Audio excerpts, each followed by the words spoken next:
ಅರ್ಧ ಗಂಟೆಯಲ್ಲಿ complete meal ಹೇಗೆ ಮಾಡೋದು ಸಿಂಪಲ್ ಆಗಿ. ಬ್ರೌನ್ ರೈಸ್ ಕುದಿಯೋದು ನೀವು ಸ್ಮೆಲ್ ಏನಾದರೂ ನೋಡ್ಬಿಟ್ರೆ ಇದೇನಿದು ಚಿಕನ್ ಅಂತೆ.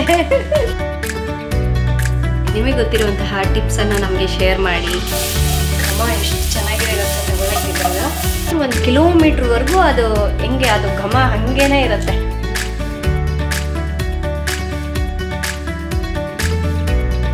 ಕಂಪ್ಲೀಟಾಗಿ ನಮಗೆ ಮಧ್ಯಾಹ್ನಕ್ಕೆ ಏನೆಲ್ಲ ಬೇಕೋ ನಮ್ಮ ಎನರ್ಜಿಗೆ, ಸೊ ಅದಿಷ್ಟು ಒಂದು ಪ್ಲೇಟ್ನಲ್ಲಿ ಇದೆ. ಹಾಯ್ ಫ್ರೆಂಡ್ಸ್, ರುಚಿ ಪಾಕಶಾಲೆ ಚಾನಲ್ಗೆ ತಮ್ಮೆಲ್ಲರಿಗೂ ಮತ್ತೊಮ್ಮೆ ಸ್ವಾಗತ. ಫ್ರೆಂಡ್ಸ್, ನಾನು ಫುಡ್ ಬ್ಲಾಗ್ ಮಾಡಿದ್ನಲ್ವ, ಅದಕ್ಕೆ ಒಳ್ಳೆ ರೆಸ್ಪಾನ್ಸ್ ಬಂತು. ತುಂಬ ಜನರು ಸಪೋರ್ಟ್ ಮಾಡ್ತಾಯಿದ್ರಿ. ಇನ್ನೂ ಈ ಥರ ಒಳ್ಳೆ ರೆಸಿಪೀಸ್ನ ನಮ್ಮ ಜೊತೆ ಶೇರ್ ಮಾಡ್ಕೊಳ್ಳಿ, ನಮಗೂ ಹೆಲ್ಪ್ ಆಗುತ್ತೆ. ಅದೇ ರೀತಿಯಾಗಿ ಒಳ್ಳೆ ಟಿಪ್ಸ್ ಕೂಡ ಕೊಡ್ತಾ ಇದ್ದೀರಾ ಅಡುಗೆ ಮಾಡಬೇಕಾದ್ರೆ. ನಿಮಗೆ ಗೊತ್ತಿರುವಂತಹ ಟಿಪ್ಸನ್ನು ನಮಗೆ ಶೇರ್ ಮಾಡಿ. ಈ ಥರ ಸಾಕಷ್ಟು ಕಾಮೆಂಟ್ಸ್ಗಳು ನನಗೆ ಬರ್ತಾ ಇದೆ, ತುಂಬ ಖುಷಿ ಆಯಿತು. ಅದಕ್ಕಾಗಿ ಇವತ್ತಿನ ಮಧ್ಯಾಹ್ನದ ಅಡುಗೆಯ ಇನ್ನೊಂದು ಫುಡ್ ಬ್ಲಾಗನ್ನು ಮಾಡಬೇಕು ಅಂದ್ಕೊಂಡಿದ್ದೀನಿ. ಬನ್ನಿ ಏನು ಮಾಡ್ತೀನಿ ಅಂತ ತೋರಿಸ್ತೀನಿ. ಫ್ರೆಂಡ್ಸ್, ಇವತ್ತು ನಾನು ಬರೀ ಹಾಫ್ ಆನ್ ಅವರಲ್ಲಿ ಅಂದರೆ ಅರ್ಧ ಗಂಟೆಯಲ್ಲಿ ಕಂಪ್ಲೀಟ್ ಮೀಲ್ ಹೇಗೆ ಮಾಡೋದು ಸಿಂಪಲ್ ಆಗಿ ಅನ್ನೋದನ್ನು ತೋರಿಸ್ಬೇಕು ಅಂದ್ಕೊಂಡಿದ್ದೀನಿ. ಅದರಲ್ಲಿ ಫಸ್ಟ್ ರೈಸ್ ಮಾಡಿಬಿಡ್ತೀನಿ. ನಾನು ಫಸ್ಟ್ ರೈಸ್ಗೆ ಇಟ್ಬಿಡ್ತೀನಿ. ಸೊ ನಾನಿವತ್ತು ನಾರ್ಮಲ್ ರೈಸ್ ಮಾಡ್ತಾ ಇಲ್ಲ, ಇದು ಬಂದುಬಿಟ್ಟು ಬ್ರೌನ್ ರೈಸ್ ಅಂತ ಹೇಳ್ತಾರೆ. ನೀವು ಇದ್ರ ಬದಲಾಗಿ ದಿನ ಯೂಸ್ ಮಾಡುವಂತಹ ಸೋನಾ ಮಸೂರಿ ಅಥವಾ ಬಾಸ್ಮತಿಯಲ್ಲಿ ಕೂಡ ನಾರ್ಮಲ್ ರೈಸ್ ಮಾಡ್ಬೋದು. ಸೊ ನಾನು ಹೆಲ್ತ್ ಪರ್ಪಸ್ಗೆ ಅಂತ ಹೇಳ್ಬಿಟ್ಟು ಅವಾಗವಾಗ ಈ ಥರ ಬ್ರೌನ್ ರೈಸ್ ಯೂಸ್ ಮಾಡ್ಕೋತಾ ಇರ್ತೀವಿ. ಸೊ ಇದರಲ್ಲಿ ಫೈಬರ್ ಎಲ್ಲ ಚೆನ್ನಾಗಿ ಸಿಗುತ್ತೆ. ಹಾಗಾಗಿ ಯಾವಾಗಲೂ ವಾರದಲ್ಲಿ 1 ಸಲ 2 ಸಲ ಆ ಥರ ಮಾಡ್ತಾಯಿರ್ತೀನಿ. ಸೊ ಇದನ್ನು ಚೆನ್ನಾಗಿ 1-2-3 ಸಲ ತೊಳೆದ್ಬಿಟ್ಟು, ನೀವು ಪಾತ್ರೆಯಲ್ಲಿ ಮಾಡಿದ್ರೆ ತುಂಬ ಹೊತ್ತು ಬೇಕಾಗುತ್ತೆ. ಒಂದು ವೇಳೆ ನಿಮ್ಮ ಹತ್ರ ಈ ಥರ ರೈಸ್ ಕುಕ್ಕರ್ ಇಲ್ಲ ಅಂದರೆ ನಾರ್ಮಲ್ ಕುಕ್ಕರಲ್ಲಿ ಕುಕ್ ಮಾಡಬೇಕು, ಯಾಕಂದರೆ ಒಂದು 5-6 ವಿಷಲ್ ಅಂತೂ ಕೂಗಿಸ್ಲೇಬೇಕು. ಫ್ರೆಂಡ್ಸ್, ಇದು ಬ್ರೌನ್ ರೈಸ್ ಆಗಿರೋದ್ರಿಂದ ಕುಕ್ಕರಲ್ಲಿ ಮಾಡಿದ್ರೆ ಸ್ವಲ್ಪ ಟೈಮ್ ಜಾಸ್ತಿ ಹಿಡಿಯುತ್ತೆ. ಅಂದರೆ ರೈಸ್ ಮೇಲೆ ಡಿಪೆಂಡ್. ಕೆಲವೊಂದು ರೈಸ್ಗಳು ಬಂದುಬಿಟ್ಟು 8 ವಿಷಲ್ಲು 7 ವಿಷಲ್ ಆ ಥರ ಕೂಗಿಸ್ಬೇಕು. ಸೊ ಅದಕ್ಕಾಗಿ ನಾನು ಏನು ಮಾಡ್ತೀನಿ ಗೊತ್ತಾ, ರೈಸ್ ಕುಕ್ಕರ್ನಲ್ಲಿ ಇಟ್ಬಿಡ್ತೀನಿ. ನಾರ್ಮಲಾಗಿ ನಾವು ರೈಸ್ ಹೇಗೆ ಮಾಡ್ತೀವಲ್ವಾ, ಅದೇ ರೀತಿಯಾಗಿ ಅದೇ ಅಳತೆಯಲ್ಲಿ ನೀರು ಹಾಕ್ಕೊಳ್ಳೋದಷ್ಟೇ. ನಾನು ಸ್ವಲ್ಪ ರೈಸ್ ಸಾಫ್ಟಾಗಿರಲಿ ಅನ್ನೋದಕ್ಕೆ ಇನ್ನೊಂದು ಸ್ವಲ್ಪ ನೀರು ಜಾಸ್ತಿ ಹಾಕ್ತೀನಿ ಅಷ್ಟೇ.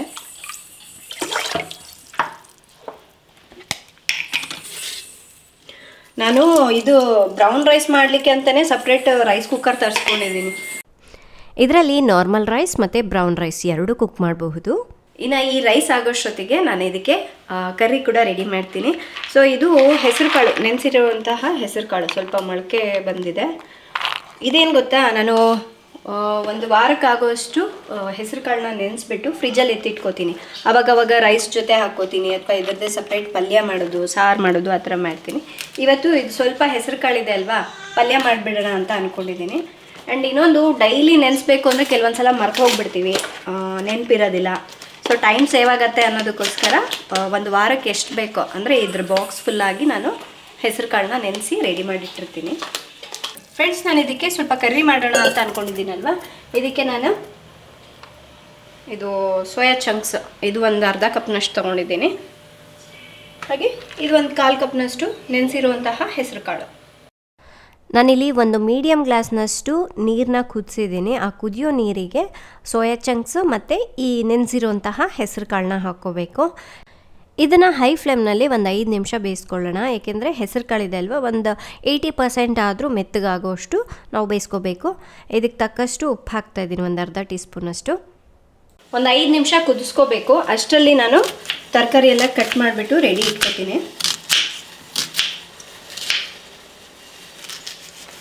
ಇನ್ನು ಡೈಲಿ ಅನ್ನ ಸಾರು ಮಾಡ್ಕೊಂಡು ತಿನ್ನೋರಿಗೆ, ಮತ್ತು ಬರೀ ಈ ಬ್ಯಾಚುಲರ್ಸ್ ಚಿತ್ರಾನ್ನ ಅಥವಾ ಎಗ್ ರೈಸ್ ಆ ಥರ ಮಾಡ್ಕೊಳ್ಳೋದಕ್ಕಿಂತ ಸೊ ಈ ಥರ ಡಿಫ್ರೆಂಟಾಗಿ ಮಾಡಿಕೊಂಡ್ರೆ ಒಳ್ಳೆ ಹೆಲ್ದಿ ರೆಸಿಪಿನ ವಿತಿನ್ ಹಾಫ್ ಆನ್ ಅವರಲ್ಲೇ ಮಾಡ್ಕೋಬೋದು. ಇದು ಒಳ್ಳೆ ಲೋ ಕ್ಯಾಲರಿ ಮೀಲ್ ಅಂತ ಹೇಳ್ಬೋದು, ಯಾಕೆಂದರೆ ಡಯಟ್ ಮಾಡೋರಿಗೂ ಕೂಡ ತುಂಬಾ ಹೆಲ್ಪ್ ಆಗುತ್ತೆ. ಇದು ಒಂದು ಹಸಿಮೆಣಸಿನ್ಕಾಯಿ ಹಾಕ್ತಾಯಿದ್ದೀನಿ. ಫ್ರೆಂಡ್ಸ್, ಒಂದು 5 ನಿಮಿಷ ಇದನ್ನು ಕುದಿಸಿದ್ರೆ ಸಾಕು. ಈಗ ಇದು ಬೆಂದಿದೆ, ಸ್ಟವ್ನ ಆಫ್ ಮಾಡ್ಕೊಂಡ್ಬಿಡ್ತೀನಿ. ಈಗ ಇದನ್ನು ಒಗ್ಗರಣೆ ಮಾಡ್ಕೊಳ್ಳೋಣ. ಇದಕ್ಕೆ ತುಪ್ಪ, ಎಣ್ಣೆ ಏನಾದರೂ ಬಳಸ್ಬೋದು, ಕೊಬ್ಬರಿ ಎಣ್ಣೆನೂ ಕೂಡ ಬಳಸ್ಬೋದು, ತುಂಬ ಚೆನ್ನಾಗಿರುತ್ತೆ. ಬಟ್ ನಾನಿವತ್ತು ತುಪ್ಪದಲ್ಲಿ ಮಾಡ್ತಾ ಇದ್ದೀನಿ. ನಾನು ಇದಕ್ಕೆ 1-2 ಟೀ ಸ್ಪೂನಷ್ಟು ತುಪ್ಪನ ಹಾಕಿದ್ದೀನಿ. ತುಪ್ಪ ಕಾದ್ಮೇಲೆ ಇದಕ್ಕೆ ಒಂದು ಅರ್ಧ ಟೀ ಸ್ಪೂನಷ್ಟು ಜೀರಿಗೆ, ಒಂದು ಮೀಡಿಯಂ ಸೈಜ್ನಷ್ಟು ಈರುಳ್ಳಿನ ಈ ಥರ ಸಣ್ಣ ಕಟ್ ಮಾಡ್ಕೊಂಡಿದ್ದೀನಿ. ಹಾಗೆ ಒಂದು ಹಸಿಮೆಣಸಿನ್ಕಾಯಿ. ಈರುಳ್ಳಿ ಸ್ವಲ್ಪ ಟ್ರಾನ್ಸ್ಪರೆಂಟ್ ಆಗೋವರೆಗೂ ಹುರ್ಕೋಬೇಕು. ಅಂದರೆ 1 ನಿಮಿಷ ಚೆನ್ನಾಗಿ ಬೇಯಿಸ್ಕೊಂಡ್ರೆ ಸಾಕಾಗುತ್ತೆ. 1 ನಿಮಿಷ ಆದಮೇಲೆ ಒಂದು ಅರ್ಧ ಟೀ ಸ್ಪೂನಷ್ಟು ಶುಂಠಿ ಬೆಳ್ಳುಳ್ಳಿ ಪೇಸ್ಟ್. ಒಂದು ವೇಳೆ ಶುಂಠಿ ಬೆಳ್ಳುಳ್ಳಿ ಪೇಸ್ಟ್ ಬೇಡ ಅಂದ್ಕೊಂಡ್ರೆ ಇದು ಶುಂಠಿ ಮತ್ತು ಬೆಳ್ಳುಳ್ಳಿನ ಒಂದು 6 ಬೆಳ್ಳುಳ್ಳಿ, ಒಂದು ಅರ್ಧ ಇಂಚಿನಷ್ಟು ಶುಂಠಿನ ಸಣ್ಣದಾಗಿ ಕಟ್ ಮಾಡಿ ಕೂಡ ಹಾಕ್ಕೋಬೋದು, ಚೆನ್ನಾಗಿರುತ್ತೆ. ಇದು ಸ್ವಲ್ಪ ಹಸಿ ವಾಸನೆ ಹೋಗಿ ಅಲ್ಲಿವರೆಗೂ ಇದನ್ನು ಬಿಟ್ಕೊಳ್ಳೋಣ.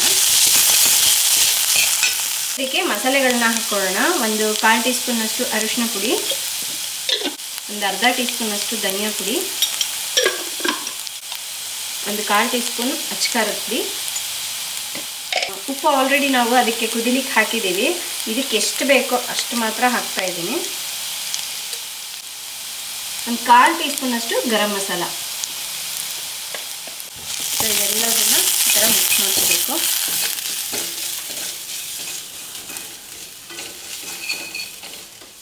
ಸೊ ನನ್ನ ಕೆಲವೊಂದು ರೆಸಿಪೀಸ್ಗಳಂತೂ ತುಂಬಾ ಈಸಿ ಇರುತ್ತೆ, ಯಾರು ಬೇಕಾದರೂ ಮಾಡ್ಬೋದು. ಈಗ ನಾವು ಫಸ್ಟಿಗೆ ಕುದಿಸಿಟ್ಕೊಂಡಿದ್ವಲ್ವ ಸೋಯಾ ಚಂಕ್ಸು, ಹಾಗೆ ಹೆಸರು ಕಾಳು, ಅದನ್ನು ನೀರು ಸಮೇತ ಹಾಕ್ತಾ ಇದ್ದೀನಿ. ಸ್ವಲ್ಪನೇ ನಾನು ಏನು ಒಂದು ಚಿಕ್ಕ ಗ್ಲಾಸ್ನಷ್ಟು ನೀರು ಹಾಕಿ ಕುದಿಸ್ಕೊಂಡಿದ್ದು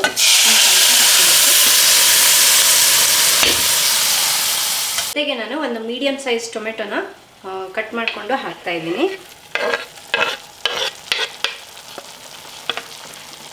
ಈರುಳ್ಳಿ ಬೆಂದ ಮೇಲೆ ಕೂಡ ಹಾಕ್ಬೋದು. ಸೊ ನಾನು ಲಾಸ್ಟಿಗೆ ಹಾಕ್ತಾ ಇದ್ದೀನಿ. ಸೊ ಇವಾಗಲೂ ಸಾಫ್ಟ್ ಆಗಿಬಿಡುತ್ತೆ. 1-2 ನಿಮಿಷ ಕುದಿಸ್ಕೊಂಡ್ರೆ ಸಾಕು, ಸಾಫ್ಟ್ ಆಗುತ್ತೆ. ಎಲ್ಲದನ್ನ ಹಾಕಿ ಈ ಥರ ಮಿಕ್ಸ್ ಮಾಡ್ಕೋಬೇಕು. ಒಂದು ವೇಳೆ ಉಪ್ಪೇನಾದರೂ ಕಡಿಮೆ ಆಗಿದ್ದರೆ ಈಗಲೇ ನೋಡಿಬಿಟ್ಟು ಹಾಕ್ಕೊಂಡ್ರೆ ಚೆನ್ನಾಗಿರುತ್ತೆ. ಸೊ 1-2 ನಿಮಿಷ ಇದು ಕುದೀಲಿ. ಅಷ್ಟರಲ್ಲಿ ಕೊತ್ತಂಬರಿ ಸೊಪ್ಪನ್ನ ಕಟ್ ಮಾಡ್ಕೋತೀನಿ. ಫ್ರೆಂಡ್ಸ್, ಈಗ ಕಟ್ ಮಾಡಿರೋ ಕೊತ್ತಂಬರಿ ಸೊಪ್ಪನ್ನ ಹಾಕ್ತಾ ಇದ್ದೀನಿ.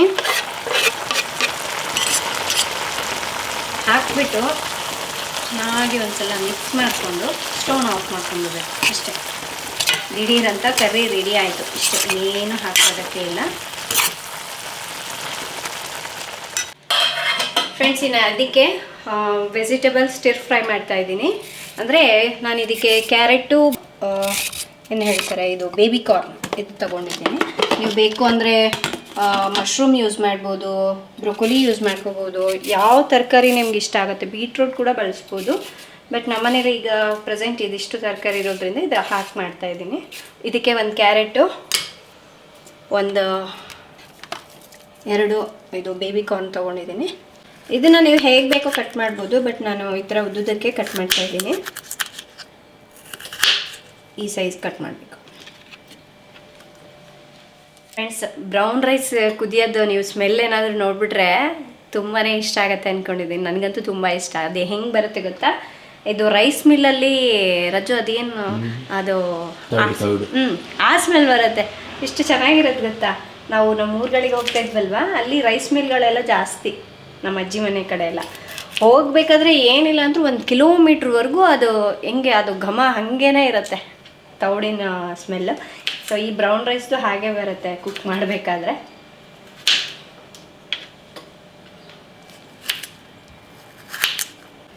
ಅದೇ ಥರ ಇದು ಬೇಬಿ ಕಾರ್ನ್ ಕೂಡ ಕಟ್ ಮಾಡ್ತಾ ಇದ್ದೀನಿ.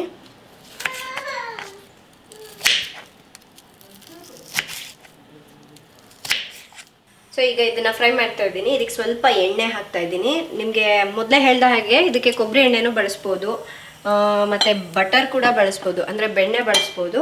ಸ್ವಲ್ಪ ಎಣ್ಣೆ ಹಾಕಿದ್ದೀನಿ. ನಾನು ಇದಕ್ಕೆ ಒಲಿವ್ ಆಯಿಲ್ನ ಯೂಸ್ ಮಾಡಿದ್ದೀನಿ. ಒಲಿವ್ ಆಯಿಲಲ್ಲಿ ಮಾಡಿದ್ರೆ ಅದು ಘಮ ಇದೆ ಅಲ್ವಾ, ಅದು ತುಂಬಾ ಚೆನ್ನಾಗಿರುತ್ತೆ. ಸೊ ಈಗ ಎಣ್ಣೆ ಕಾದ್ಮೇಲೆ ಕ್ಯಾರೆಟು ಮತ್ತು ಬೇಬಿ ಕಾರ್ನ್ ಕಟ್ ಮಾಡಿದ್ದೀವಲ್ವ ಅದನ್ನು ಹಾಕಬೇಕು.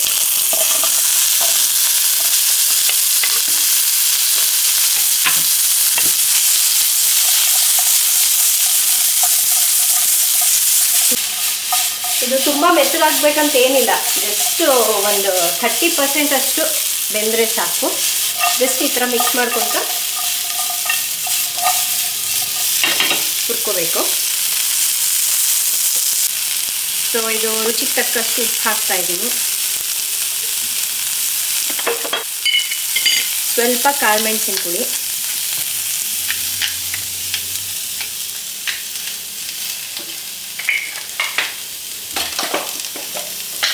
ಹಾಗೆ ಸ್ವಲ್ಪ ಬಿಳಿ ಎಳ್ಳು ಹಾಕಿದ್ರೆ ಇದಕ್ಕೆ ತುಂಬ ಚೆನ್ನಾಗಿರುತ್ತೆ. ಸೊ 1 ಟೀ ಸ್ಪೂನಷ್ಟು ಬಿಳಿ ಎಳ್ಳು.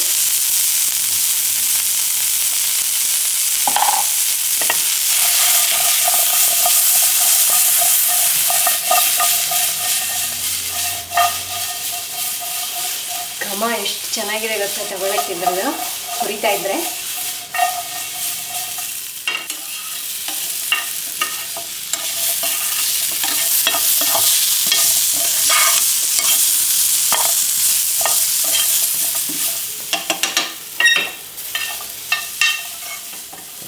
ಇದಕ್ಕೆ ಸ್ವಲ್ಪ ನಿಂಬೆ ರಸನ ಹಾಕ್ತಾ ಇದ್ದೀನಿ. ಬೇಕು ಅಂದರೆ ಹಾಕ್ಕೋಬೋದು, ಬಟ್ ಹಾಕಿದ್ರೆ ಚೆನ್ನಾಗಿರುತ್ತೆ. ಜಸ್ಟ್ ಈ ಥರ ಒಂದ್ಸಲ ಮಿಕ್ಸ್ ಮಾಡಿಬಿಟ್ಟು ಸ್ಟವ್ನ ಆಫ್ ಮಾಡಿಬಿಟ್ರೆ ರೆಡಿ.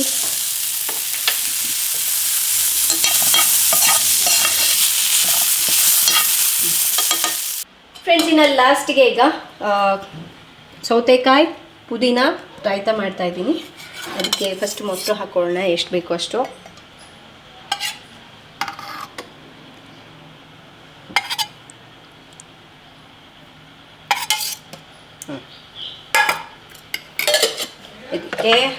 ಇದಕ್ಕೆ ಕಟ್ ಮಾಡಿರುವಂತಹ ಸೌತೆಕಾಯಿ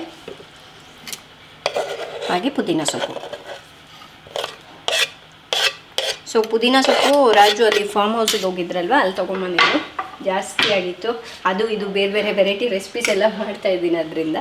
ಆ್ಯಂಡ್ ಅದಾದಮೇಲೆ ಸ್ವಲ್ಪ ರುಚಿಗೆ ತಕ್ಕಷ್ಟು ಉಪ್ಪು ಹಾಕೋಣ. ಜೀರಿಗೆ ಪುಡಿ,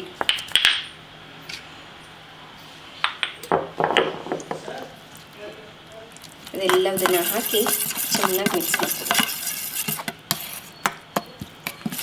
ಸೊ ನಾನು ಈಗ ಕ್ವಾಂಟಿಟಿ ಎಲ್ಲ ತೋರಿಸಿದ್ದೀನಲ್ವ ಎಷ್ಟು ಬೇಕು ಅಂತ ಹೇಳಿಬಿಟ್ಟು, ಅಂದರೆ ಕಂಪ್ಲೀಟ್ ಮಧ್ಯಾಹ್ನದ ಊಟಕ್ಕೆ ಅದು ಸುಮಾರಾಗಿ ಇಬ್ಬರಿಗೆ ಆರಾಮಾಗತ್ತೆ. ರೈಸ್ ಆಗಿರ್ಬೋದು, ಕರ್ರಿ ಆಗಿರ್ಬೋದು, ಇದು ಮೊಸರು ರಾಯ್ತ ಆಗಿರ್ಬೋದು, ಆರಾಮ್ಸೆ ಇಬ್ಬರು ತಿನ್ಬೋದು. ಅಂದರೆ ನನಗೆ ರಾಜುಗೆ ಎಷ್ಟಾಗುತ್ತೋ ಅಷ್ಟು ಮಾಡಿದ್ದೀನಿ. ನಾವಿನ್ನು ರಾತ್ರಿಗೆ ಬಂದುಬಿಟ್ಟು ಚಪಾತಿ ಅಥವಾ ಜೋಳದ ರೊಟ್ಟಿ ಏನಾದರೂ ಮಾಡ್ಕೋತೀವಿ. ಹಾಗಾಗಿ ಮಧ್ಯಾಹ್ನ 1 ಟೈಮ್ ಅಷ್ಟೇ ರೈಸ್ ಮಾಡೋದು. ಈಗ ಇದು ಕೂಡ ರೆಡಿ ಆಯಿತು. ಇನ್ನು ರೈಸ್ ಒಂದೇ ಆಗಬೇಕು. ನೋಡಿ, ರೈಸ್ ಆಗೋಷ್ಟೊತ್ತಿಗೆ ಇದಿಷ್ಟು ಅಡುಗೆಗಳನ್ನ ಮಾಡ್ಕೊಂಬಿಟ್ಟೆ. ಹೆಂಗಿದೆ, ಸಿಂಪಲ್ ಆಗಿದೆ ಅಲ್ವಾ? ಇನ್ನು ಬೆಳಗ್ಗೆನೇ ಎಳ್ನೀರು ಬಂದಿತ್ತು, ಎಳ್ನೀರು ತರಿಸಿದ್ವಿ. ಅಷ್ಟರಲ್ಲಿ ಹೋಗಿ ಒಂದು ಎಳ್ನೀರು ಕುಡ್ಕೊಂಬರ್ತೀನಿ ನಾನು. ಇನ್ನು ಬಿಸಿಲು ಜಾಸ್ತಿ ಇದೆ ಅಲ್ವಾ, ಏನಾದರೂ ಲಿಕ್ವಿಡ್ ತೊಗೋಬೇಕು ಅಂತ ಅನಿಸುತ್ತೆ. ಫ್ರೆಂಡ್ಸ್, ಇನ್ನು ಚಿನಿಮಾಗೆ ಏನು ಮಾಡಿದ್ದೀರಾ ಅಂತ ಕೇಳ್ಬೋದು. ಚಿನಿಮಾಗೆ ಇನ್ನೂ ಬ್ರೌನ್ ರೈಸ್ ಸ್ವಲ್ಪ ಅಭ್ಯಾಸ ಮಾಡಿಸ್ತಾ ಇದ್ದೀನಿ. ಅಷ್ಟಾಗಿ ಇಷ್ಟಪಟ್ಟು ತಿನ್ನಲ್ಲ. ಸೊ ಮಧ್ಯಾಹ್ನ ಊಟ ಚೆನ್ನಾಗಿ ಮಾಡಬೇಕು ಅನ್ನೋದಕ್ಕೋಸ್ಕರ ನಾನು ಹೇಳಿದ್ನಲ್ವ, ತೋಟದಿಂದ ಪುದೀನ ಜಾಸ್ತಿ ತಂದಿದ್ವಿ ಅಂತ. ಸೊ ಪುದೀನ ರೈಸ್ ಮಾಡಿದ್ದೀನಿ. ಪುದೀನ ರೈಸ್ ಅಂದರೆ ಇದಕ್ಕೆ ಗೋಡಂಬಿ, ಟೊಮೆಟೊ, ಬೆಳ್ಳುಳ್ಳಿ, ಕಾಳುಮೆಣಸು ಇದೆಷ್ಟು ಹಾಕಿ ಗ್ರೈಂಡ್ ಮಾಡಿಬಿಟ್ಟು ಒಗ್ಗರಣೆ ಮಾಡೋದಷ್ಟೇ. ಅದಕ್ಕೆ ಸ್ವಲ್ಪ ಪಲ್ಯ ಮಾಡಿದ್ನಲ್ವ ನಾನು, ಅದು ಪಲ್ಯ. ಸೊ ಒಂದು ಕುದಿಸಿರುವಂತಹ ನಾಟಿ ಕೋಳಿ ಮೊಟ್ಟೆ, ಸ್ವಲ್ಪ ಸೌತೆಕಾಯಿ, ಇದು ರಾಯ್ತ ಮಾಡಿದ್ನಲ್ವ ಈಗ, ಅದು ಸ್ವಲ್ಪ ಹಾಕ್ಕೊಂಡಿದ್ದೀನಿ. ಸೊ ಇವಳಿಗೂ ಕೂಡ ಹೆಲ್ದಿ ಆಗಿರೋಂತಹ ಊಟ ಮಾಡಿಸ್ಬೇಕಲ್ವ, ಅದಕ್ಕಾಗಿ ಏನಾದರೂ ಸ್ವಲ್ಪ ಡಿಫ್ರೆಂಟಾಗಿ ಮಾಡ್ತೀನಿ ನಾನು. ಬಾ ಚಿನಿಮಾ, ನೋಡಿಲಿ ಏನಿದು, ಇದೇನಿದು? ಚಿಕನ್ ಅಂತೆ, ಸೋಯಾ. ಇನ್ನು ನಮಗೆ ಬ್ರೌನ್ ರೈಸ್ ಇಟ್ಟಿದ್ನಲ್ವ, ಅದು ರೆಡಿ ಆಗೋಷ್ಟೊತ್ತಿಗೆ ಇವಳಿಗೆ ಊಟ ಮಾಡಿಸ್ಬಿಟ್ಟು ಬರ್ತೀನಿ ನಾನು. ಫ್ರೆಂಡ್ಸ್, ಈಗ ಎಲ್ಲ ರೆಡಿ ಆಯಿತು. ರೈಸ್ ಕೂಡ ರೆಡಿ ಆಗಿದೆ ನೋಡಿ. ನಾನೀಗ ಸರ್ವ್ ಮಾಡ್ತಾ ಇದ್ದೀನಿ.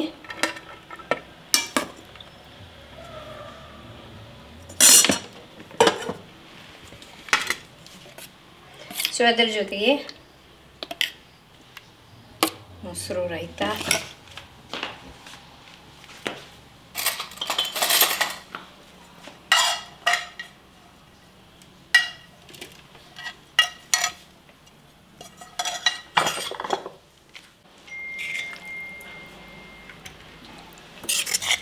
ಸೊ ಇನ್ನು ಸಪ್ರೇಟಾಗಿ ಸಾರೇನು ಮಾಡಿಲ್ಲ.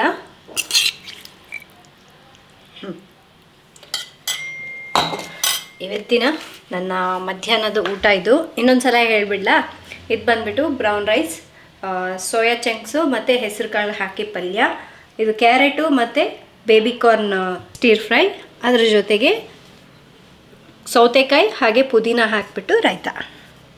ಸೊ ಸೊ ಇದರಿಂದ ಒಳ್ಳೆ ಪ್ರೋಟೀನು ಸಿಗುತ್ತೆ, ಒಳ್ಳೆ ಕಾರ್ಬೋಹೈಡ್ರೇಟ್ಸ್ ಮತ್ತು ಫೈಬರು ಎಲ್ಲದು ಕಂಪ್ಲೀಟಾಗಿ ನಮಗೆ ಮಧ್ಯಾಹ್ನಕ್ಕೆ ಏನೆಲ್ಲ ಬೇಕೋ ನಮ್ಮ ಎನರ್ಜಿಗೆ, ಸೊ ಅದಿಷ್ಟು ಒಂದು ಪ್ಲೇಟ್ನಲ್ಲಿ ಇದೆ.